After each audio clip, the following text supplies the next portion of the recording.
Hello everyone, I'm Natasha Bieram Edmonds. Can you imagine how boring the world would be if we were all exactly the same, carbon copies of each other? We are all different, and that's a beautiful thing. Now imagine a world where everyone's unique perspectives and voices were not just heard, but actually appreciated and understood and valued. Can we really embrace and harness diversity? To help us unpack this topic, today I'm joined by the co-founder and director of Regenesis Business School, William Vivian. Hello, William, and thank you so much for joining us today. Hi, Natasha. I'm pleased to be here. Great. So I know that Regenesis places a huge emphasis on harnessing diversity as being one of the key graduate attributes. But what exactly does harnessing diversity mean? That's a topic for the whole day, but I'm sure we can get it into some small chunks and make sense of it. The essence of it, though, is exactly what you said when you started. The fact that there's such huge differences among human beings, and some differences make us come together and win projects and make us successful as families, as individuals, and as organizations. Some of those differences or similarities actually make us fail significantly. So what we're trying to do when you do harnessing diversity is to actually get the best out of the difference, if you like. All right.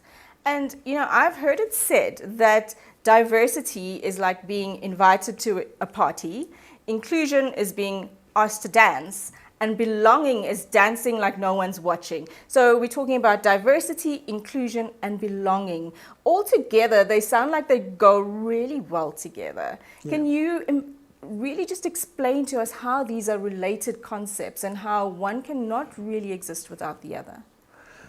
So first, I think it's important, and at Regenesis we use this framework that we're famous for, our Regenesis integrated management system, that really says that every individual is a center of the organization, and every individual belongs to a team within an organization.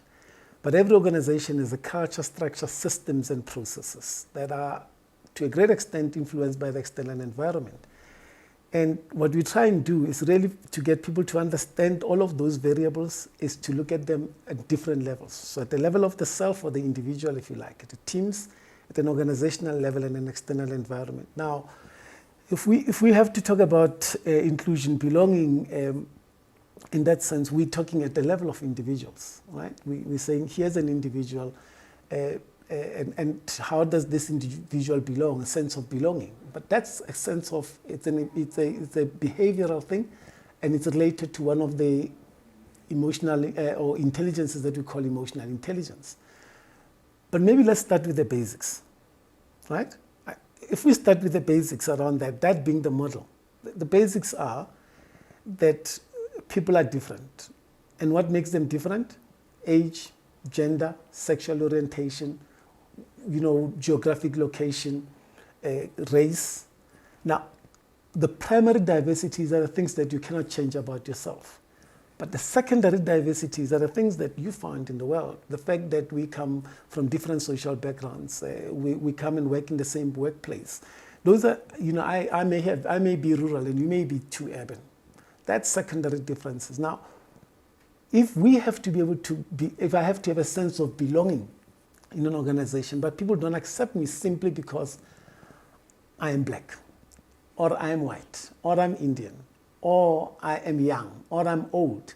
What can I do about that? How can I get a sense of belonging when people don't understand or don't accept that thing that is fundamental about me?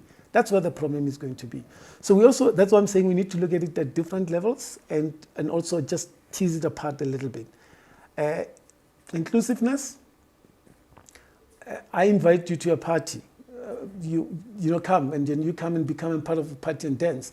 But I'm inviting you to a party on my terms and on my conditions. If I ask you right now that what are the young people dancing to, and the music that they dance to, we play that music, but that's not the kind of music that you play to. Therefore, I'm forcing you to be part of this party, but actually you're not, because that's not the kind of music you'll dance to, right?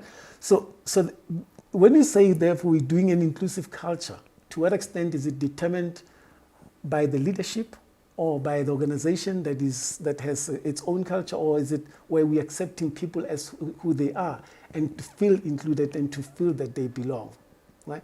So valuing difference, or in terms of harnessing this diversity, it's really about now saying every single one of us are different. How do we get the best out of you? Okay, and all those concepts are interrelated, and I can, if you like, take them to all those intelligences, because people who are spiritually intelligent, who have a sense of purpose and meaning in life, they know they have nothing to fight. When you actually have a purpose and meaning, you don't have to fight people because they're different from you. People who are emotionally intelligent, they know that they have to build relationships with others. Therefore, even if you're different from me, I'm going to use the sense that it is about building a relationship that we achieve what we need to do, right? But people who are rationally intelligent, they've read these things in the book, they have not lived them, but also they have not lived the experiences of these differences. Therefore, they might not get it. So Regenesis then promotes this notion that use EQ and SQ to actually harness diversity.